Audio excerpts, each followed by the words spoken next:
Hi everyone, it's Tish with Naptime Creations. Welcome back to my channel, or welcome to my channel. And if you're new, don't forget to subscribe. It's free and it'll help me out a lot, so hit that subscribe button. Today we're going to be making a holographic amethyst inspired resin crystal, so let's jump in and get started.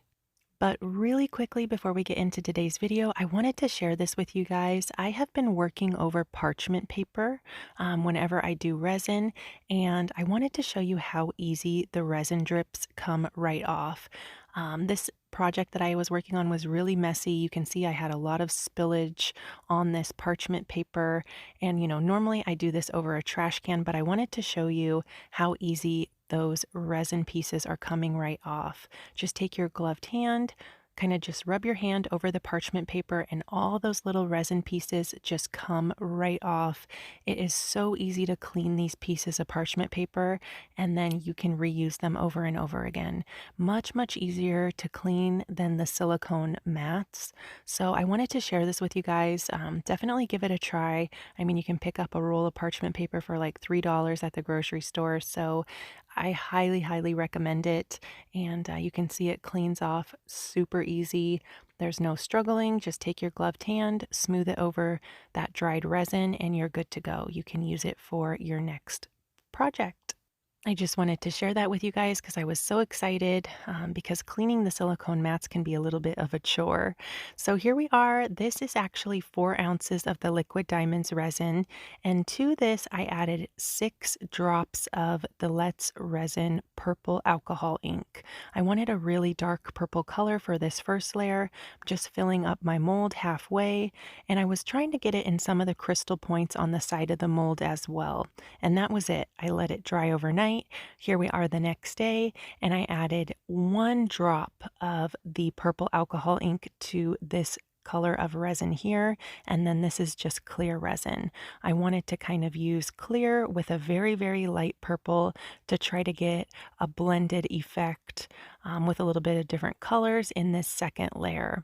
And I was just filling the mold up the rest of the way, and I'm going to spray it with a little 91% isopropyl alcohol to pop bubbles. I'm using the liquid diamonds on this second layer as well.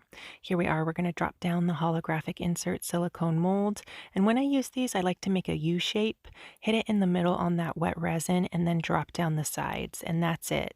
Let it dry overnight, pulled off the holographic insert silicone mold, and you can see this insert mold I bought, it was labeled as a B grade, but it had a lot of really bad imperfections on it. It was more like a C grade.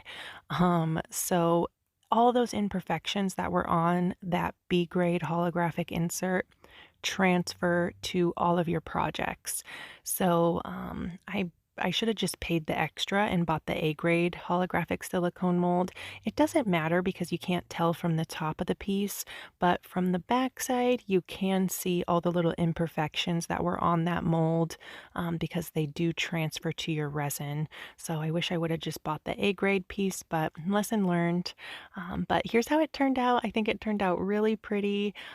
It's not quite the amethyst look I was going for, but I still really love the color.